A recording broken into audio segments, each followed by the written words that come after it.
Yang keempat, tempat mengistirahatkan hati apa? Dzikrul maut.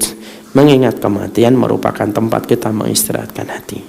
Kalau bapak dan ibu sudah di sini mengistirahatkan hati, berarti tahapan yang pertama selesai. Berpindah kepada tahapan yang kedua. Tahapan yang kedua itu apa? Ninggalkan pantangan. Ninggalkan pantangan itu apa? Dosa. Karena dosa itulah yang menjadikan kenikmatan-kenikmatan pada kehidupan kita hilang. Maka itulah yang kemudian kita kejar, meninggalkan dosa. Walaupun meninggalkan dosa itu prosesnya panjang.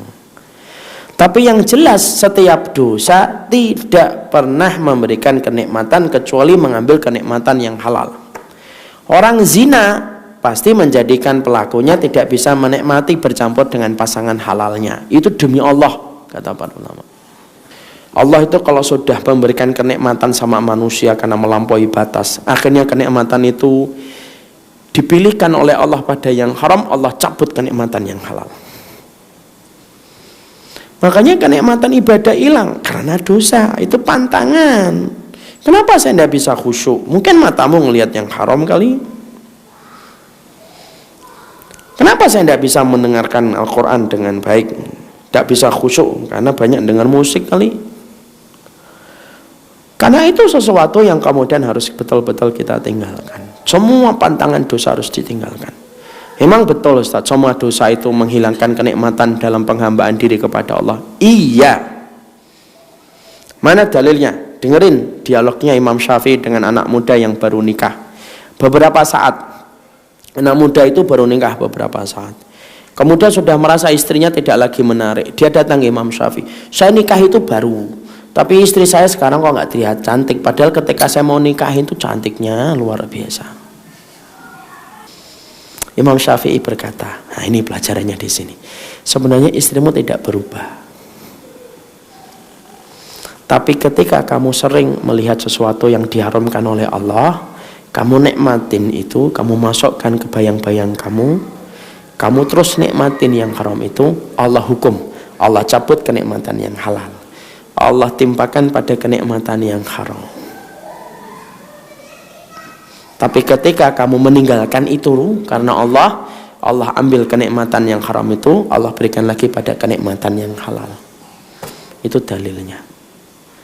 Dosa itu menggerogoti setiap kenikmatan ibadah. Maka ninggalkan pantangan. Ninggalkan pantangannya itu apa? Ya ninggalkan pantangan itu tadi. Dosa-dosa itu.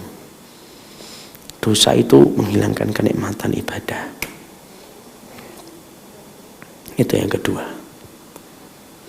Yang ketiga, dibom penyakit hatinya. Apa itu dengan dua? Salat taubat, istighfar.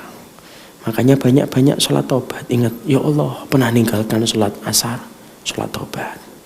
Ya Allah, saya pernah ngomong kasar sama suami saya, salat taubat.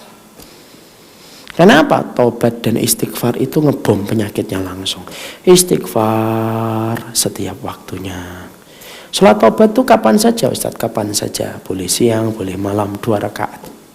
Istighfar itu Masya Allah. Istighfar itu membersihkan dekil. Kenapa? Kalau ibu dapetin ada pakaian, ada deterjen, ada pewangi, ada pakaian yang kotor. Nah, kita ini pakaian yang kotor. Fungsinya istighfar itu deterjen, ngilangin yang kotor pada diri kita. Fungsinya tasbih, memberikan pewangi. Makanya malaikat tidak istighfar. Malaikat itu apa? Bertasbih. Kenapa? Karena mereka sudah bersih dari dosa. Maka mereka butuh pewangian. Pewangian itu tasbih. Kalau kita lebih dominan istighfar. Kenapa? Karena dosa kita banyak. Tapi sesekali kita bertasbih. Istighfar dan tasbih merupakan perkara untuk ngobatin hati.